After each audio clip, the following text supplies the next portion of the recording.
How you doing?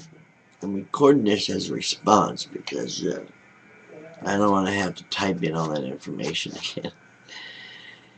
But I really did want to, yesterday's video, I got some good comments on it. But that's because I think people were being polite. My friends, maybe. But I don't know, wasn't that great? And basically wanted to talk, I really did, I wanted to talk about this so-called spirituality and agnostics and the other little cop-out labels that people like to use to discern themselves as intelligent and spiritual.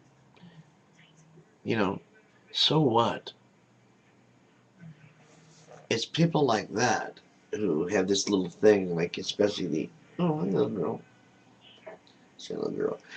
They have this little thing, especially Christians. They like to say things like, "Well, mankind has to have something to believe in. Don't you believe in anything?" You know, it's almost as if to believe means that you have to worship a deity. That's the way they portray it. Where actually to believe something is actually something that you have enough knowledge and evidence to prove the existence of said circumstance, object, whatever it is. So people say that they're like agnostic because, well, they can't prove there isn't a God. So what? Don't you realize that, well, in my opinion, absence of proof is proof of absence. Unlike the popular term that people like to say, it's, that absence of proof is not absence of truth. It is, though. I mean, if you have proof that there's no proof, then however you might be able to do that, I guess, well, then you have to assign yourself to the fact that there's no proof. Therefore, whatever it is, it's not real. It's a fantasy. It's not a myth. The God thing, Godhead, the Messiah myth is actually it's just an old like Christmas even, especially Christmas is a great way to show how the Messiah myth is just the same myth, or hashed over and over and over again by different cultures and in different ways, but all with the same theme, with the three kings or wise men that follow the bright star in the east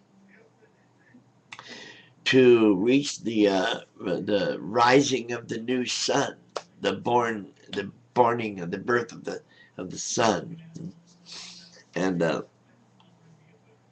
things like that. And the 12 apostles or followers or brothers or whether all of these little details have been told over and over and over by different scholars, by different scribes, different uh, preachers, and in different ways through different cultures. For instance, Dionysus of Greece was born of a virgin.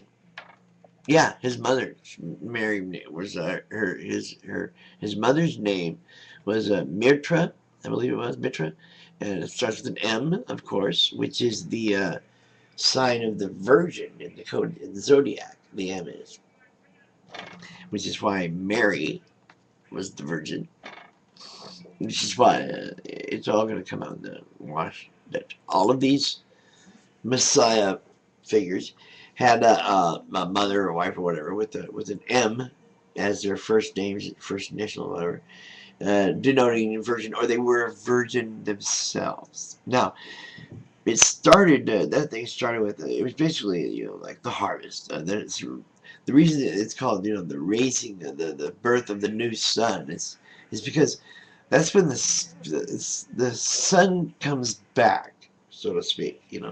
It begins to rise a little earlier, and the days get a little bit longer as you go. from that point on, winter solstice, around the 22nd or so of December, the days begin to get longer again after they've been shortening and shortening and shortening. The shortest day of the year is on the 21st of December. Yep, that's right. It gets dark about 4:15 in the afternoon, and the sun doesn't come up again until I believe it's 5:14 or 5:13. Very short days. But that is winter solstice. Is when the sun solstice, meaning sol, meaning sun, stitial, static, unmoving, still. A still, unmoving sun for those few days, because it seems like the sun's going over the sky and then it just kind of stops and reverses its direction. But that's just because of the seasonal change. Then the days start getting longer again, and the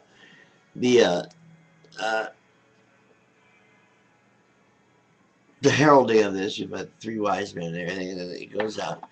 And this Messiah, it's usually met with 12 brothers, or followers, or whatever it is, denoting the tribes of Israel and the number of months in the year. Isn't that amazing? It's been going on for thousands of years, more than 2,000, let me tell you.